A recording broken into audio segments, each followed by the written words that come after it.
Welcome, guys, to How the Frack We Got Here, a show that takes the news and events of the week and try to make sense out of it all. I'm your host, the most Will Buchanan, and on this show, we simply are all about the facts. There are plenty of news stations out there that simply want to do anything short but inform you. Here at How the Frack We Got Here, that's all we believe in. We go up to the left, we go up to the right, we go up to the middle of independence, we go after all sides because there's more than one side of a story to everything. And you need to know it all in order to actually formulate your own opinion. And that's what we try to do here at How the Frack We Got Here. Thanks for listening, and hold on. It's going to be fun. All right, guys. Today's date, October the 23rd, 2024, and this is How the Frack We Got Here. I'm your host, the most Will Buchanan on the Frack We Got Here. We do take the events of the week and try to make sense of it all. Before we get started, guys, let you know that we pride ourselves on being a news podcast, which means that we do our best in due diligence to research the proper websites that have award-winning journalism and research. We do not do sensational news like Fox News, the News Media, Newsmax, The Blaze, The Daily Beast, whatever extreme left or extreme right views are out there. We simply don't do them. We provide you with nothing but just the facts. At the same time, we do try to watch our language, but sometimes words do fly. At the same time, guys, there may be things that might be shown that might be too intense for younger viewers. So viewer discretion is advised. Aside from that, welcome. So, how do we start with this? Well, before we get into the usual, what has Trump done this week? I got to point out again that we are in an election season. We are not too far off from November 5th, where we will decide who is basically going to run the country the next 4 years. Do we give the expired Doritos Locos Nachos Taco a second run at this? Or will we do the right thing and elect someone who's more than qualified to be the next president of the United States, who just happens to be a black woman? And yet the race is somehow still close. By that being said, guys, I've sat there and told you many a times in this podcast that, again, please make sure your voting registration is correct. Please make sure that, everything is on board, everything is right. Because when I tell you, and I've said this before, they will find any and all excuse to disengage you from voting. I myself, living in Middle Tennessee, early voting started for us as of October the 16th. Me and my wife decided to go ahead and early vote just because we wanted to beat the craze. Went to an early voting polling station, and really quickly the power went out. And yet it was kind of odd that this was inside a library and the voting machine's power went out. Even more so that no electoral official actually came out and notified everybody. It was more like security did it. Now, of course, it was odd that the voting machines lost power, but there was still power in the library. We could literally see lights and everything else on. The gym was still well lit up. So obviously, there was some trickery afoot. This is the part I'm getting to where it's annoying, because where we were going to was a large, diverse group of voters, people that were coming in by bus, people that were coming in by Uber. However, they made the trip to come early vote and only told that, again, that they were doing manual voting and that your voter registration card was required. Ladies and gentlemen, let me tell you this, because, again, all this information I'm about to spout is on vote.org. Never at any time will you be requested for your voter registration card. Only your ID. That's it. The fact that they're asking for that means that for a lot of people, they don't carry their voter registration card on them. Only their ID, because they're registered voters. So this is just another way for them to slow down the process, or in my personal opinion, somebody decided to sabotage it because, again, who else was the main person that was sitting here spouting all the nonsense that this election is going to be rigged, they're out to get me? Only one candidate is saying that.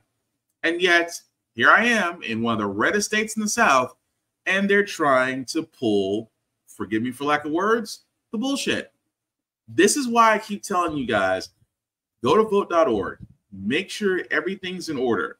Because, again, they're trying to move the goalposts, because because what they did, and I say they as in the GOP, the conservatives, they have sat there and underestimated voter turnout. They're thinking voter turnout wasn't going to happen this year, and yet it's happening in droves. Who knew? Even more so, where our first story begins in Georgia. where I did not think this was going to happen. Because remember I said in Georgia that they tried to institute a whole bunch of Trump-allied legislation as far as voter polls, as far as purging voter rolls, things of that nature. Remember I said that they were trying to do all this before the election. Well, turns out the Georgia Supreme Court decided to block it, saying that these changes were sudden, that they didn't follow the proper process.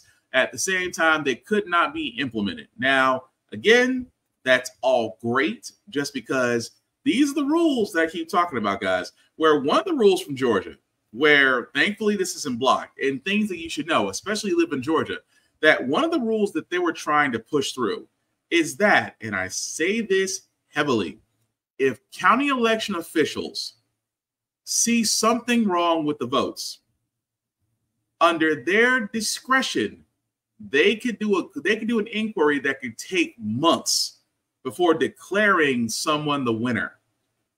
Now, granted, they can't do that right now, but one of the rules they try to push through was that one, that they tried to push through, that, hey, if I see something wrong, me being a county election official see something wrong, I can conduct an inquiry that could tie up the election for months. Thankfully, Georgia Supreme Court shut that down in a heartbeat because, again, it makes no sense for them to do that.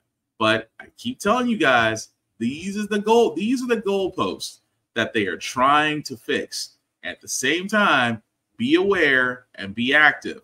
I am telling you this from experience, not just from this past weekend, but from what they're trying to do in almost every, and let's be honest, every southern state they're trying to do this in. Because unfortunately, conservatives still have a lot of pull there. But again, be aware, be vigilant, be prepared. That's all I'm saying. But moving right along, I did want to get to good old Rudy Giuliani, or I should say the guy with the melting toupee that just will not change his oil. Well, remember a long time ago that he accused 2 Georgia poll workers of trying to throw the election? The same Georgia poll workers that had multiple death threats that had to go into hiding and yet won a very nice settlement from Mr. Giuliani. Yet Giuliani tried to claim bankruptcy and then didn't work for him. Well, he just got some more bad news today. I can smell them.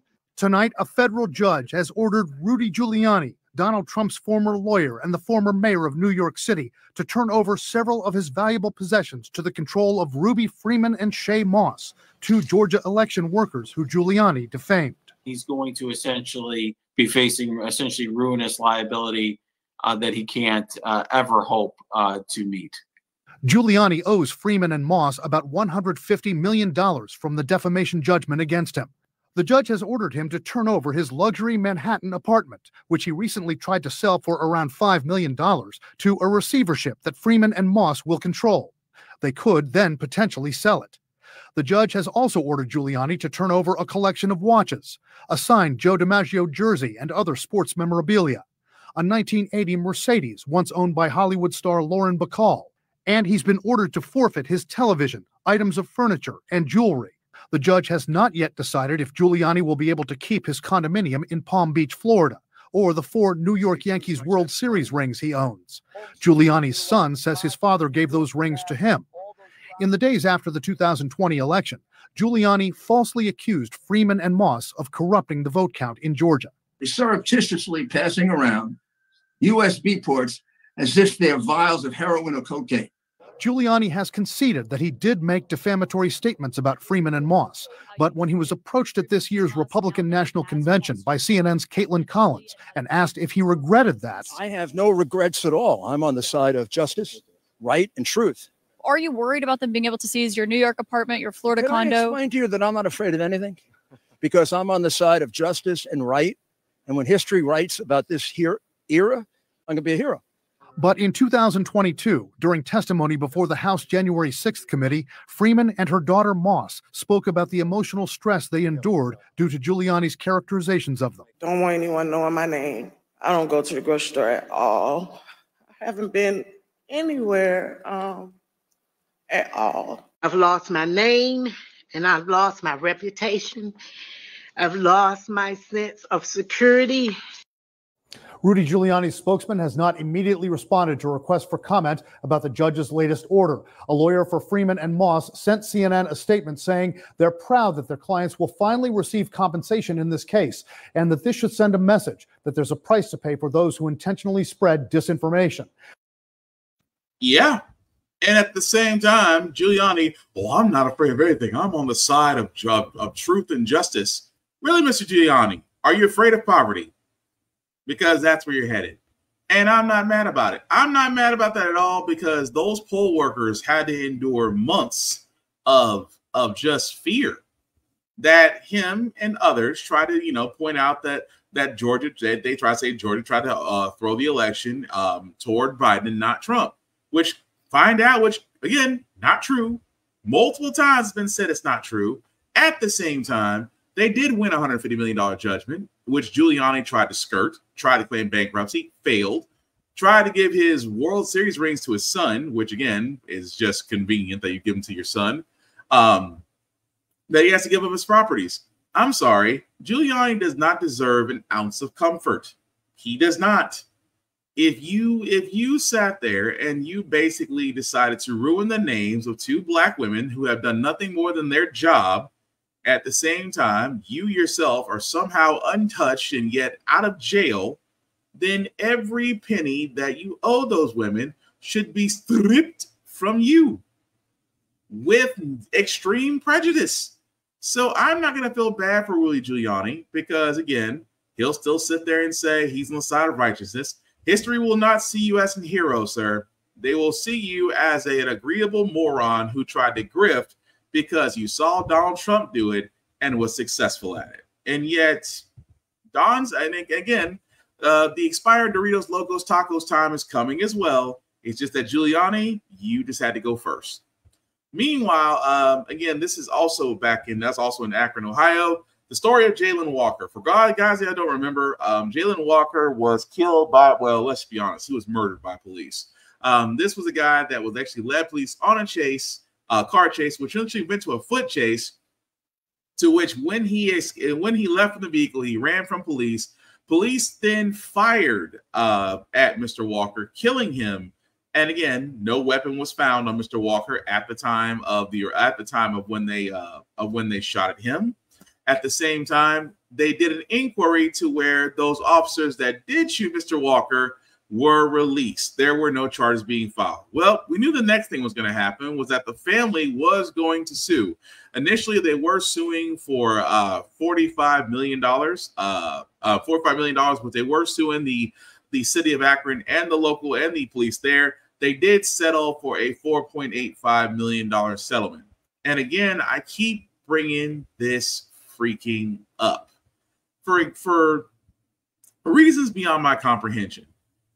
Law enforcement are always confused over why people of color will never trust them. Stories like that. Because again, it was an attempted traffic stop for a broken license plate light, to where, again, he fled. It was his car, fled on foot, and they shot him in the back. How much of a danger was this young man where 46 shots went into his back? How much of a danger was he? And even more so, the grand jury that was looking over this case declined to charge the officers, saying that, claiming that the officers were justified in their deadly force against Walker. How? Because those officers were on paid administrative leave. Now they're right back to protecting and serving. So again, I hate to say this, but that's the circle of what happens with police shootings and people of color, with police people in color. Because for some odd reason, outside of guns, and I hate to say this, because in America, guns have more protection, law enforcement has more protection, corporations have more protections than anybody else. Because how is it that a black man escaping a traffic stop had no weapon on him, was no threats to cops, shot at him multiple times in his back, said cops did not face charges for excessive force or lethal force, and at the same time reinstated? But all the family can do is sue for wrongful death. And I keep saying this all the time when it comes to law enforcement officers. It is hard because, number one, you guys will never speak up against police activity that goes too far or doesn't even happen. You'll never speak up about your brethren in blue who shouldn't be law enforcement officers because they're too trigger happy and would rather kill people than try to peacefully de-escalate them. You'll never talk about it because the ones that do talk about it, guess what? They're no longer police officers. I wonder why. But yet you wonder why people of color always have an issue with police. Maybe it's because every person of color has a police story. And that's not a badge of honor. That's a problem. But you know, I keep saying this all the time when it comes to law enforcement. Well, we just got a few officers that shouldn't be on the force. Then why are they still there? There are some jobs you just cannot have a few bad apples, and that's just one of them. But we'll get to more law enforcement stories that we have toward the end of the podcast. Anyway, you guys probably remember this story a few years ago. Imagine you're an RA at a college and you always get a drunken disorderly that decides that, hey, I'm drunk enough to call you the N-word, and you show amazing restraint. Yes, it's that story. I'm drunk. You're drunk. A University of Kentucky student caught on camera using racial slurs and getting physical after a night out. Other students identified the woman in the video as Sophia Rosing. Yes. The Black student employee on the receiving end, freshman Kyla Spring, explained it all went down around 1 o'clock Sunday morning at Boyd Residence Hall, where she was working as a desk clerk. She says Rosing came into the building and appeared inebriated.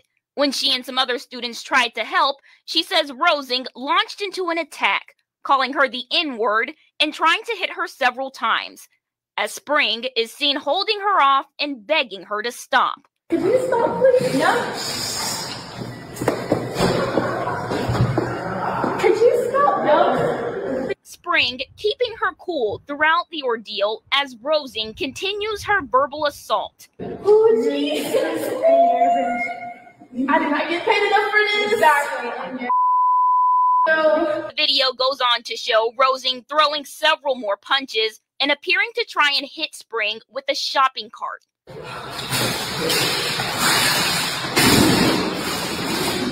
The entire video is simply too explicit for us to show without. Okay, so we all got a refresher. You know, drunk white girl on campus, fill in the story, right?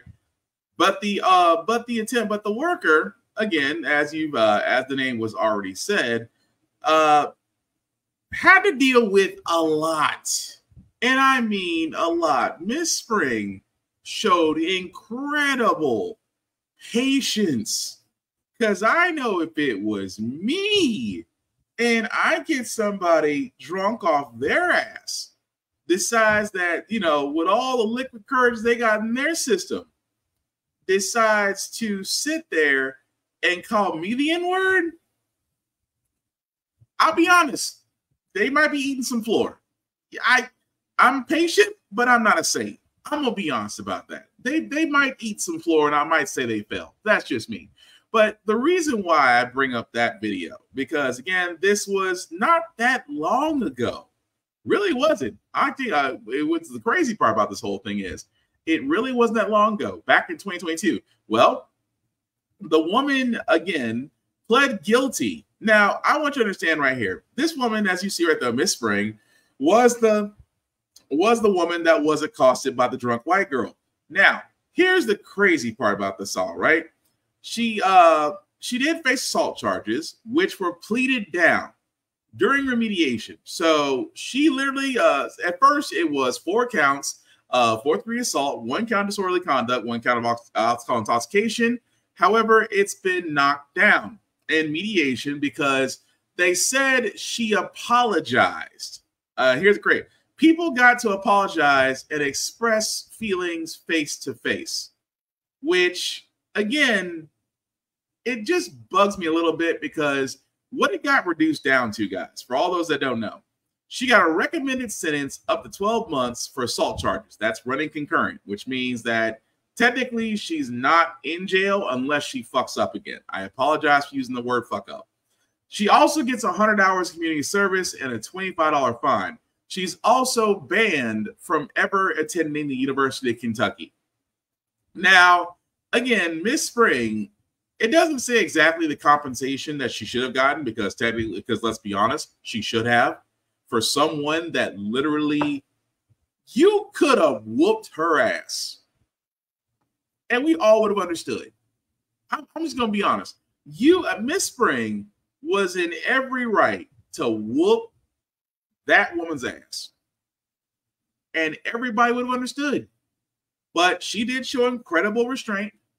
The University of Kentucky should have done more. Now, at the same time, the person, the drunk white girl, again, Sophia Rosing, because Miss Spring said it best. Her family had money. She immediately was disenrolled from the University of Kentucky. She was whisked away as if she was dust. But she will be facing some sort of action. But at the same time, it does shine a light on, drunk and disorderly things that do happen on campus. At the same time, you have people, as she said so eloquently, I don't get paid enough for this. But was enough justice done in the situation? Not really. I think that there should have been a little bit more because I don't know what it is, but whenever it comes to the napkins of the country, that if they're young enough and they do dumb crap, yet somehow their lives are not affected because of it, but their victims are. Make it make sense. But speaking of things speaking of making things that make sense, try to make things that make sense. Cat Williams called it best. 2024 was going to be the year of truth. And if you have stock in Abercrombie & Fitch right now, you might want to sell.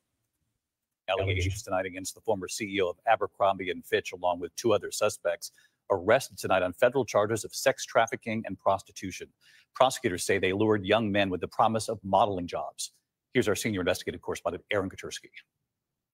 Tonight, the former chief executive of one of the world's most recognizable clothing retailers is under arrest, accused of operating an international sex trafficking and prostitution business that preyed on aspiring models. Powerful individuals for too long have trafficked and abused for their own sexual pleasure young people with few resources and a dream. Abercrombie & Fitch, famous for the bare-chested young men standing at the front of their stores. Michael Jeffries allegedly used his wealth and power as CEO to fulfill his sexual desires by luring men to what prosecutors call sex events with the promise of modeling opportunities that did not exist. 15 men have come forward who said they were made to sign non-disclosure agreements, wear costumes, and then forced to perform explicit sex acts for money. But prosecutors say the men were never told the nature of the sexual activity that would be required. The indictment charged Jeffries, who is now 80, his romantic partner, Matthew Smith, and a recruiter, James Jacobson, with what prosecutors called abhorrent behavior. The defendants pressured the men to consume alcohol, Viagra, and muscle relaxants known as poppers during the sex events. The allegations mirror civil lawsuits by several alleged victims. They left believing they had serious financial, reputational, and potentially physical risk of ever saying anything, which is why it's taken so long for this to come out. Former model Barrett Paul says in 2011, he was flown from L.A. to a party at Jeffries' estate in the Hamptons. I was told that there could be some things that were not your normal interview. However, this is your chance. The criminal charges are based on 15 alleged victims, but David, the FBI believes there may be dozens more and ask them to come forward. If they do, prosecutors say there could be even more criminal charges. And again, it is crazy because in the wake of the diddler and his sex trafficking crimes, it's almost about to be a Law and Order SVU episode because more heads are going to fall. Now, should they all face the letter of the law to the maximum? Absolutely. But you can't help but wonder, did Cat Williams get this right? I mean, don't get me wrong, he's yet to be wrong. But again, like I said, if you have stock in Abercrombie & Fitch right now, might want to sell while the getting's good. That's all I'm saying, because I think Abercrombie & Fitch might be for sale in the next coming weeks. Just saying. But anyway, one move along on this way, guys, because as we get to the election, I find myself asking questions, especially in the sense of Elon Musk. And, let me stress this before I tell the story. Elon Musk is an idiot. He didn't create Tesla. He bought it. He didn't create SpaceX. He bought it. He bought it, and then he tried to make it his own. That being said, Elon Musk also bought Twitter, and yet he didn't make it. And tried to make it turn Twitter into X, but decided not only to back Donald Trump, not only decided to be at his campaigns. I think at this point that he has actually done something that Trump has done, but yet has still been called out upon it. Elon Musk may have actually violated election campaign laws. Why? Purchasing voters. I can't make this up.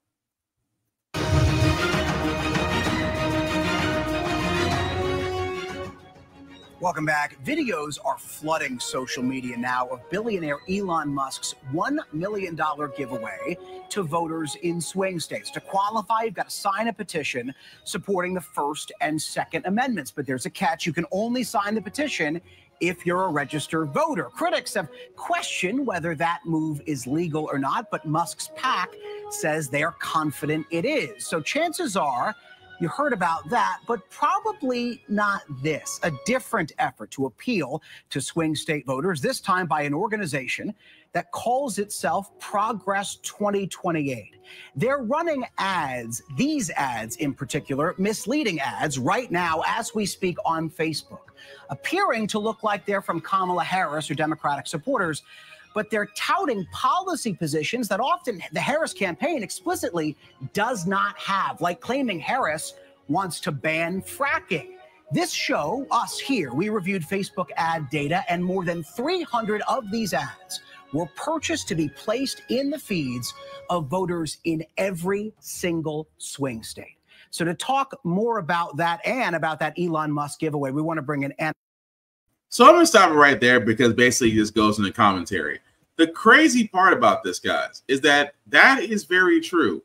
Elon Musk is literally saying, hey, if you sign up and say you support the First and Second Amendment in a swing state, I will pay you $1 million. So far, reportedly, he has paid out $3 million to 3 voters. Here's the problem. That is a violation, and it's basically called election interference. You can't buy votes. You cannot entice or incorporate people by using money to have them register for voting. That is seen as election interference. Now, of course, it's Elon Musk's PAC that's doing this. So, again, they've already been told, or if I'm understanding correctly, they've already been informed that they may have possibly violated election laws, which, again, they have. But this is how far some people are going for Trump, that they will sit there and violate laws just to get people to vote. Because, again, I hate to say this, guys, between the expired Doritos Locos Tacos that is trying to get his second act and a qualified black woman, how is this a close race? I cannot stress that enough. How the frack is it a close race? You have an intelligent black woman, you have an idiot. Somehow they are neck and neck. And it's only because the idiot has found his cult. And now they're trying to buy more people into it. But outside of that, then this is why I say the reason why I say election laws need to be looked at. Not because of the fact that enticing people to register to vote and then getting them money for it doesn't violate anything. This dumbass law is still in place. That these University of Georgia students are protesting because the law that went into effect in 2021 had new anti-voting measures. One of those measures we talked about in this podcast, where you cannot hand out food or water to voters near polling places. Now, that's what they're protesting. Now, that law, in my opinion, was dumb as hell, because giving a person a bottle of water or food near a polling place does not influence their vote. In Georgia, because again, in the South is like a hot plate at a Waffle House. It's freaking hot 80% of the time here. And then you have a brutal winter. The point I'm getting at is when you're voting, you don't know if it's going to be a hot day, a cold day, a mix of the two. But it used to be that when you went to a polling station, they would give you water or food because, again, if you've been in those polling places, it can take a while. Them lines can back up. It used to be accepted that you can get food, you can give food or water to people who vote. It's just common human decency. But in Georgia, it's now illegal. So you're telling me that Elon Musk PAC can go around here unscathed, playing Publishers Clearinghouse with voters and giving them money, because let's be honest, that it does entice them, but yet giving food or water to somebody at a polling place is considered illegal. Make it make sense, because it doesn't.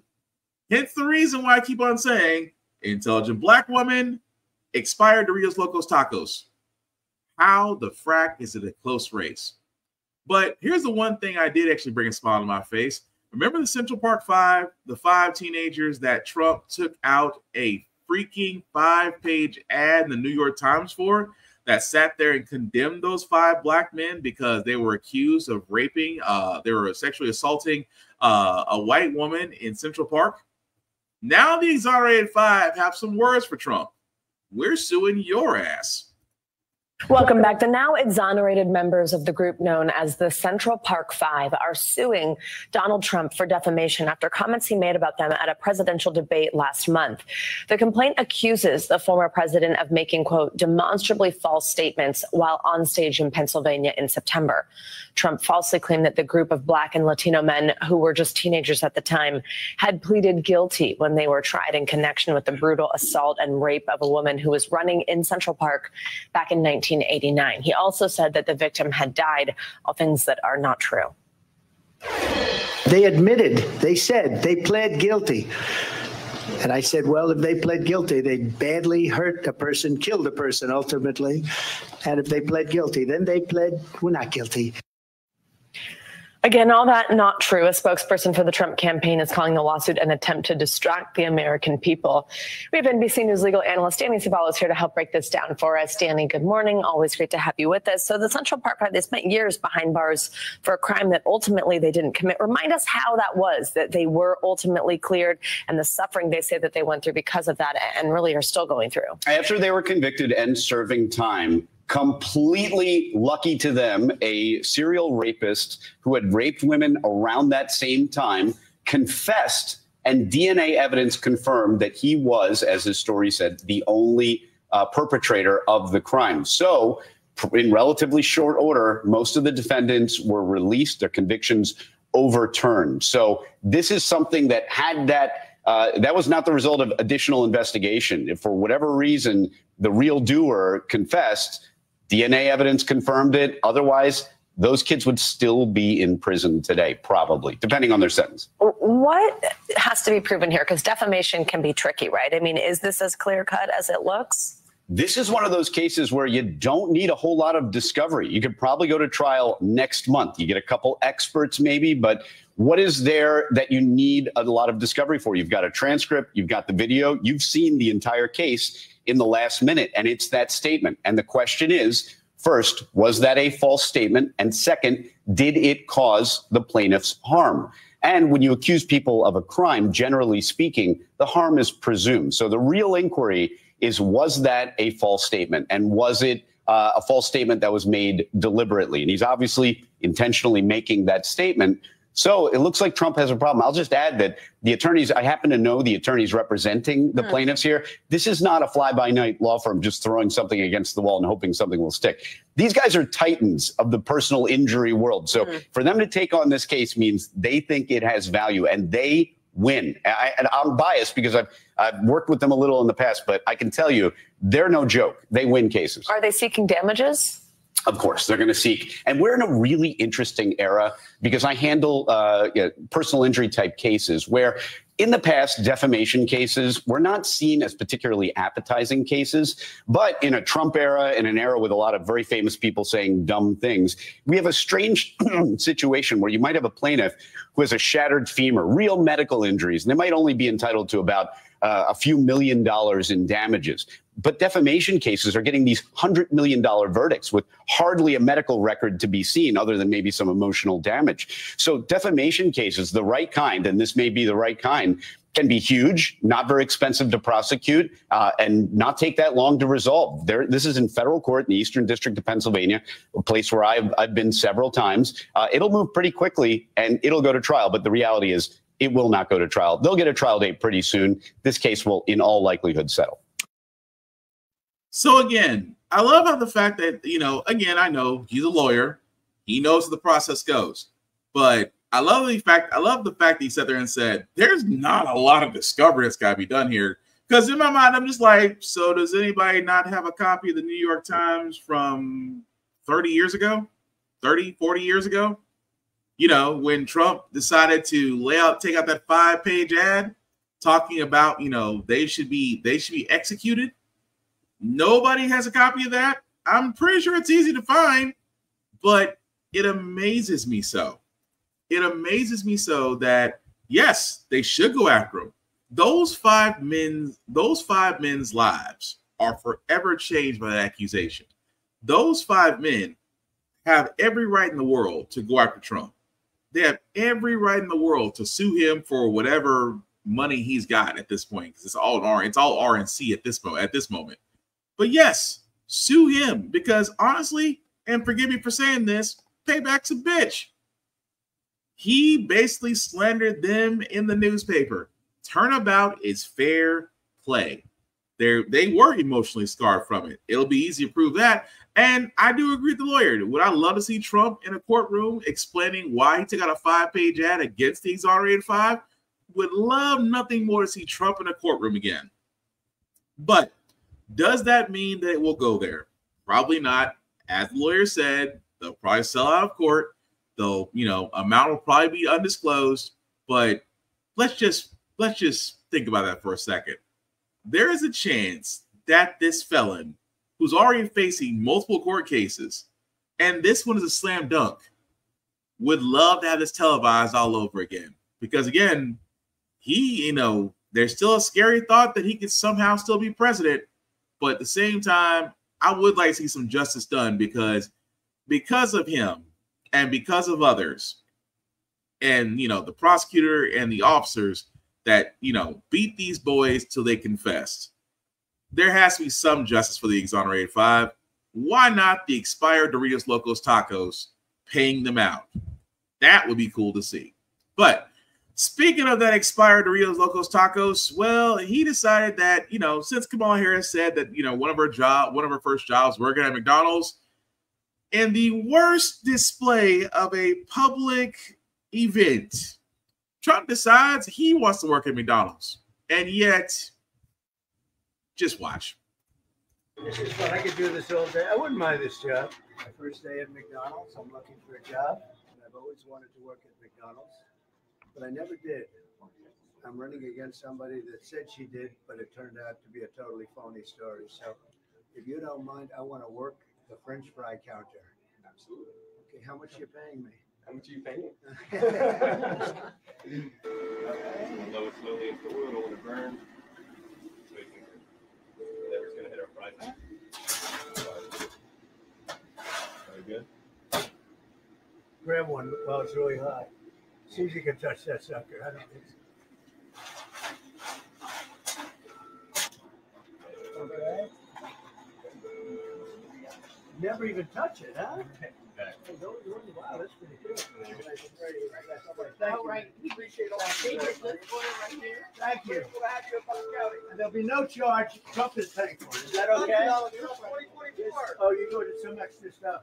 Oh, okay, great. This is all on Trump. Oh, hello, how are you? You're a good-looking guy. I love you. Give me a respect. Thank you very much. I will. I promise. Thank you very much. Perfect looking person. Thank you.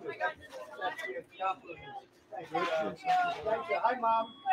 Good luck. Mom over there. That's with him, huh? How you doing, sir? Fantastic. Hello. How are you? Your new baby. How are you? How are you? So this is compliments of you, okay? All right. This is fun. I could do this all day. I wouldn't mind this job. I like this job. I think I might come back and do it again. Thank you. Look at that. Look at that. Thank you, Mr. President. You made it possible for ordinary people like us to meet. You're not ordinary. I mean, thank you so much. You are not ordinary. I can see. We pray for you, and you are the type of person we want to be the president. Thank you so much. Okay, so I apologize for the last 2 minutes of BS you had to watch because that stunt, let me explain that to you. So anyway, that stunt at McDonald's was a closed office. All those people driving up were basically paid actors.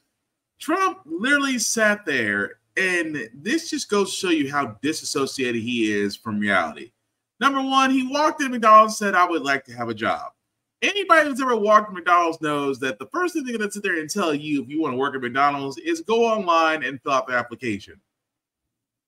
You're not going to get in there. And on top of that, he already says he wants to be at the fry station. Any fast food worker that's ever worked in any restaurant will tell you, you don't start out at the fries. There's a scene out of Coming to America where Louis Anderson, God rest his soul, said it best. He sat there and said, I started at the lettuce. Next is the fries. In 2 years, I might be assistant manager. And that's where the big bucks roll in. Granted, it's Coming to America, but it's true. He made that entire event look so disassociated from the real world because anybody that's ever, if you worked on, if you've been on either end of a fast food window, you're working minimum wage. The food is hot.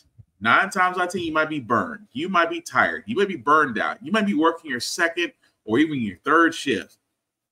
People are, the customers are annoyed because the food isn't hot. It's not coming out fast enough. You don't have something. The ice cream machine's broken. You're dealing with the greatest experiment in human personality and human behavior. And Trump sat there and said, well, I could do this all day. Yeah, you could. I guess you could, Trump, because all you're basically doing is having people pander to you. You're handing them bags of food to paid actors who are designed to make you feel good. It's like your own personal retirement home. And if we could leave you there, we would. Because that entire event was stupid. Because how else he sat there and was amazed about how the fries are packaged. Sir, do you think, and I think this is why I say Trump's an idiot, because how in the world does someone like him think fries are given to him? He eats McDonald's all the time. You don't think he just maybe might ask the question? But that just goes to show you the levels he'll go. The level of disrespect, of disassociation from reality. And folks get there and say, well, that's just Trump working for the everyday man. He's doing our jobs. He's showing us he can do it. No. That was a terrible PR stunt. And even more so, that's not the craziest things he said. Trump seems to out-Trump himself all the way up to this election. But I think this next part is going to be a little bit hard to beat. Beginning his closing message on the campaign, using vulgar language and new attacks against Vice President Harris. Rachel Scott is here with the latest on that. Rachel, good morning. Hey, Whit, good morning to you. And Donald Trump has never really been a conventional candidate. He rarely sticks to a script, but his closing message in the critical battleground state of Pennsylvania is drawing attention this morning, not for what he said about his vision for the country, but because of his vulgar language and profane attacks. Over the weekend, Donald Trump barnstorming Pennsylvania for what his campaign said would be the start of his closing message to voters. So if we win Pennsylvania, we win the whole damn thing, right? But his rally in that must-win state took a lewd and vulgar turn. The former president opening his speech with a 12-minute diatribe about the late golf legend Arnold Palmer, who grew up in the town, and how other players reacted after seeing him in the shower. I'm going to tell him the real story of Arnold. But Arnold Palmer was all man. And I say that in all due respect to women, and I love women. But this is a guy that was all man. His man was strong and tough. and I refuse to say it, but when he took showers with the other pros, they came out of there, they said, oh my God, that's unbelievable. I had to say it. I had to say it. We have women that are highly sophisticated here. When Trump eventually turned to his rival, he used profanity to attack Vice President Kamala Harris. So you have to tell Kamala Harris that you've had enough, that you just can't take it anymore. We can't stand you. You're a vice president. The worst. Trump drifted throughout his speech. In one 30-second riff, he went from pushing false claims about the 2020 election to complaining that President Biden is no longer in the race to talking about his hair. He got 14 million votes and he won. 22 people running, 22 Democrats there running. Oh, I'm looking at my hair up there. Let's see. Oh, I don't like it. I don't like it. Excuse me, I'm going to recomb my hair. Do you mind? I'll leave the stage for 5 minutes. I'm going to recomb my hair, Mr. Future Senator. We have David down here. Mr. Future Senator, you got to get him in. Despite pleas from his allies to focus on the issues, not personal attacks, Trump has only escalated his rhetoric.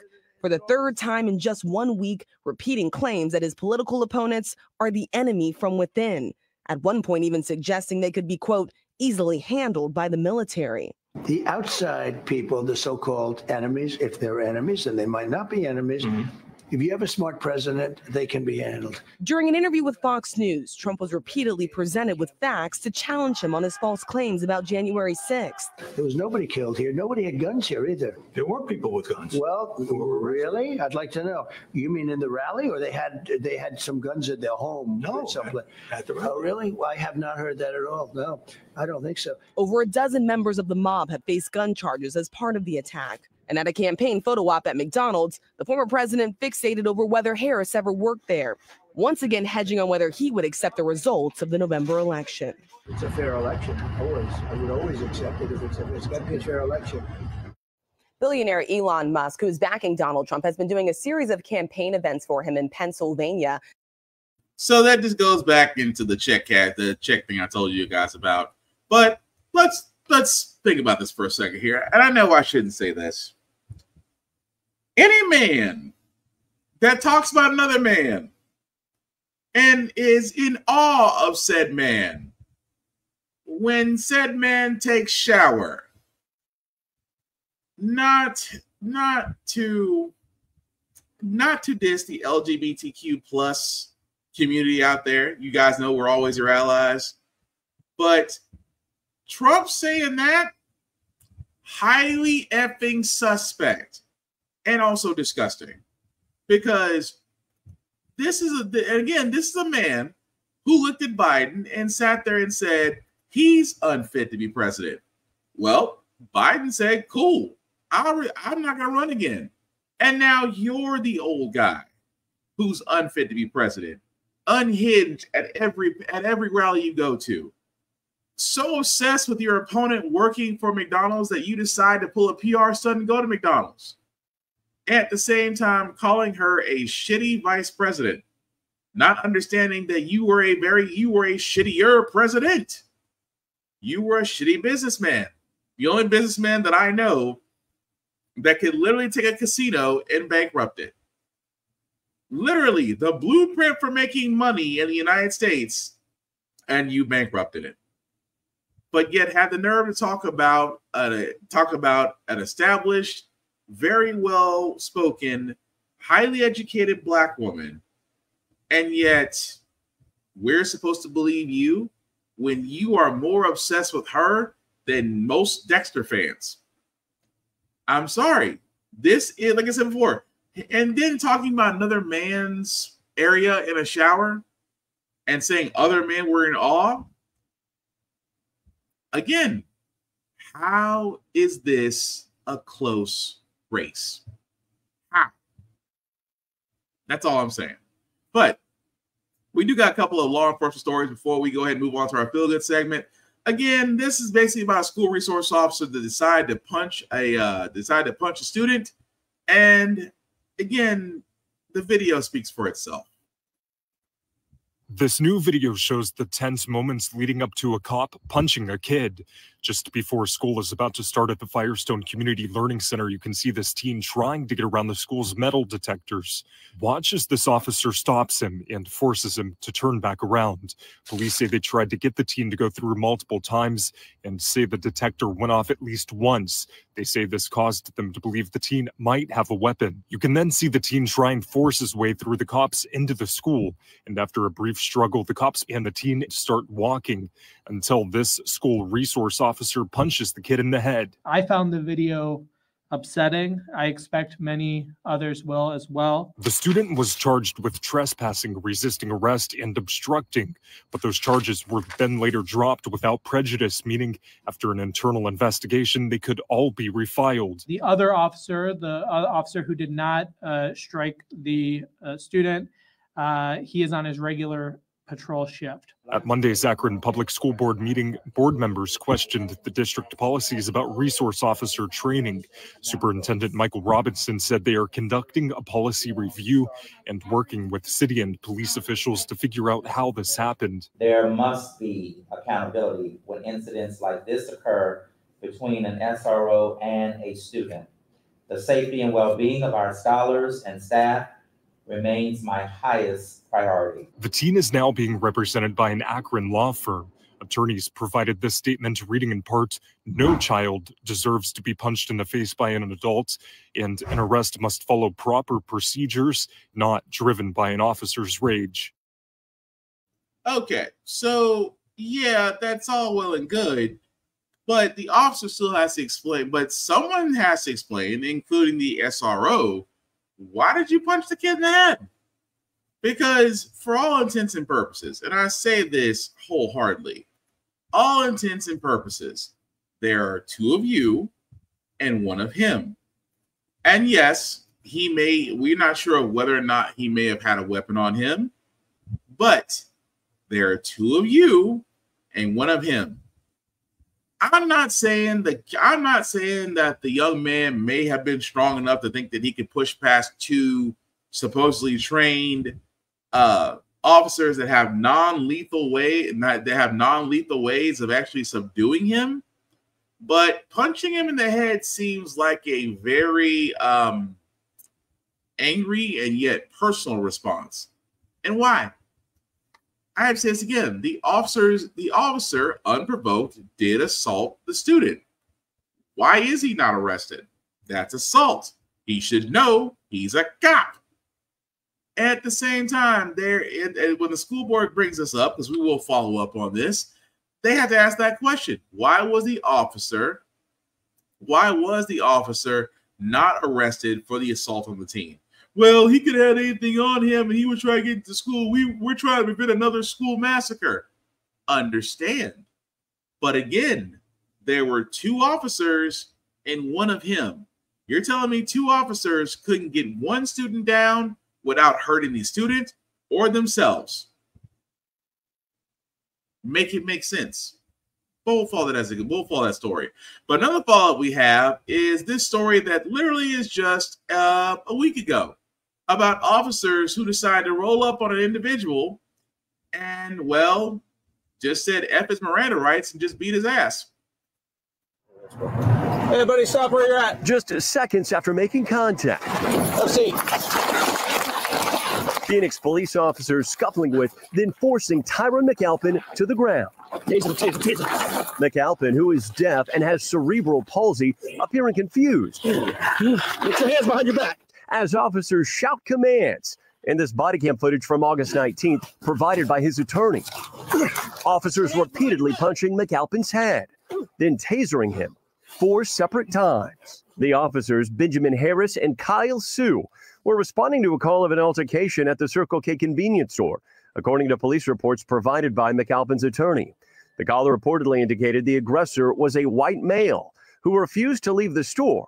And when officers questioned that man on scene, they say he accused McAlpin of trying to steal his bike and punching him. You're saying that's the guy that assaulted right there with the backwards head on. In response, officers rushed to detain McAlpin. But his lawyer tells NBC News both policemen failed to use due diligence. At no point do you believe that proper police protocol was followed? here. That's correct. The reason for the contact with Tyrone McAlpin is supposed to be just to investigate what happened at the Circle K. What Officer Harris does instead is he doesn't activate his lights. He leaps out of the car, and when you watch his body camera, you see his hands going forward, outstretched, grabbing Tyrone.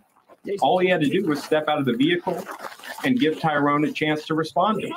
It's not clear that the officers knew McAlpin was deaf when he was first approached. His wife arriving moments after the confrontation, trying to explain her husband's situation. What kind of disabilities do you have? He's deaf and he's got cerebral palsy. Saying she was FaceTiming with McAlpin before police moved in, using sign language to communicate. How is he deaf if you've been on the phone? Because I know sign language, that's why. Officers at one point even threatening to detain her. Ma'am, over there on the sidewalk, or you're going to go to jail. McAlpin's been charged with 3 felonies, 2 counts of aggravated assault on the arresting officers, and 1 count of resisting arrest. The 2 officers both reporting injuries. Broke my hand. Did he bite you? Yeah. In response to questions about officers' actions, Phoenix police said in part, the incident is the subject of an ongoing internal investigation. Yeah, that ongoing investigation, mind you guys, actually wrapped up. The reason why is because the charges were dismissed against Mr. Alpin. Basically because the attorney at the time for Maricopa County said that she completed a review of the case and made the decision to dismiss the assault and resisting arrest charges. Wow. I wonder why. Could it be that your officers basically didn't do their job? Could it be the fact they rolled up on an individual and decided, instead of asking questions in a civil manner, decided to beat his ass? And then they did it with their body cams on. Because the story is, guys, the individual that the officers did talk to, the white guy in the video, was the guy that the store clerk had called it on. So instead of the officers doing their due diligence and actually going to the store clerk, they went to Mr. Saltee, who decided to point out a walking black man and said, yeah, that's him. Officers not doing their due diligence is what led to this entire event. Now, Mr. Alpin is considering an attorney. I hope they sue. But at the same time, no actions are going to be reported against those law enforcement officers as of yet. And I keep saying this the entire time. What is it going to take? Because for the world of law enforcement, you're not going to sit there and try to convince us otherwise that, well, it's just the norm. Tonight we just literally covered 2 stories of officers failing to do their jobs. Officers who are not trained, except trained to detain and to kill. Officers who have better protections than most insurance companies. And I said before, officers who will forever have a problem with people of color trusting them just because we don't want to wind up a statistic. Make it make sense, because I've said all the time about police reform. Officers, we do need better trained officers. We do need better screenings. We do need psychiatric evaluations. We do need to have more training put to them. Because I have been saying this now for going on 3 years, and yet no one has stopped me or corrected me. You train longer to be a contractor, a nail technician, HVAC technician, welder, plumber. You train longer in the trade industry than you do for law enforcement. 6 months in the police academy, and then you're out there to protect and serve. And I get it. I keep saying all the time, you do need more training. I think education requirement should be added to that. I think that there needs to be higher standards for who we allow to be law enforcement.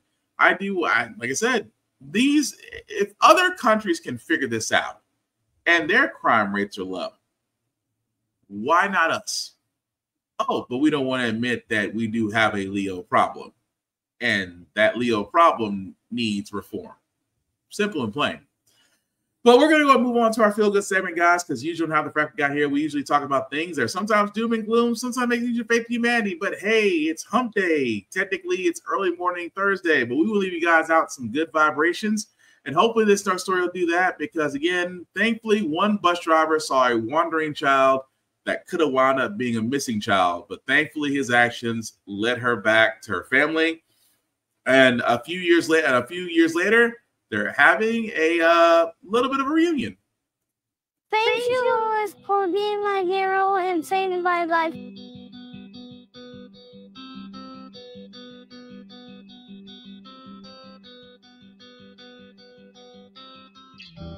Make me feel so good. My heart was pumping. I couldn't wait to meet her and the parents, because something like that is to be celebrated. She was able to get home.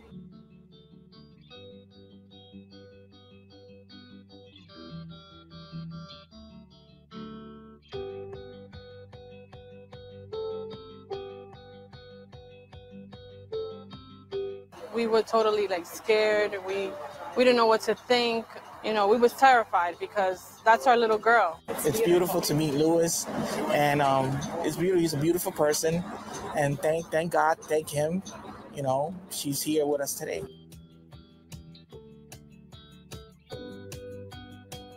I decided to name my new fish Louis. I was excited and I was happy and it was perfect. It says Addie's Hero. I love it. And again, like I said, that's good on him, because we keep on talking about our kids and, you know, kids that are coming up missing and that no one's looking for them. And that little girl could have been another one. But thankfully to that man who actually stepped up and looked out for the kids. That's why I said I do miss the village of old. But hey, always a good feeling to actually send everybody home. But with that being said, guys, that's going to do it for this podcast. Thank you all for liking, for watching. Let me know this is live. I certainly appreciate that. Some shameless plugging before we do get out of here, guys. I do want to talk about BlurStation.com. BlurStation.com, it is the vehicle, it is the table we always ask for content that is owned by us, to be shown by us, and yet that same money, that flow goes into our pockets. Tubi's great, but Tubi's owned by Fox. And again, the guy that owns Fox now has Tubi valued at more than $100 million and counting. That same money can go to us, and why not us? Because BlurStation could definitely do that. Simply put, check out BlurStation.com, and if you like what you see, hit the Join Now button, select the Blur's Eye View Affinity membership, select my name, Black Spartan there. I would certainly appreciate that. It's $10.99 a month to stream BlurStation, $10.99 a month. After 36 months, you do have the ability to own a piece of BlurStation, and owning a piece of a media conglomerate has never been easy, but definitely check out BlurStation.com. Also, check out AlwaysPressRecord.com, APR TV. Why? Because you see shows like mine on there. APR TV can be seen anywhere. That includes internet, that includes smart devices, it includes the Roku app. Basically, if you got internet, you can see me on your screen. Again, follow APR TV, another avenue to where our money and our dollars basically will go in our pockets. At the same time, guys, I know early voting is happening. Please check out your states.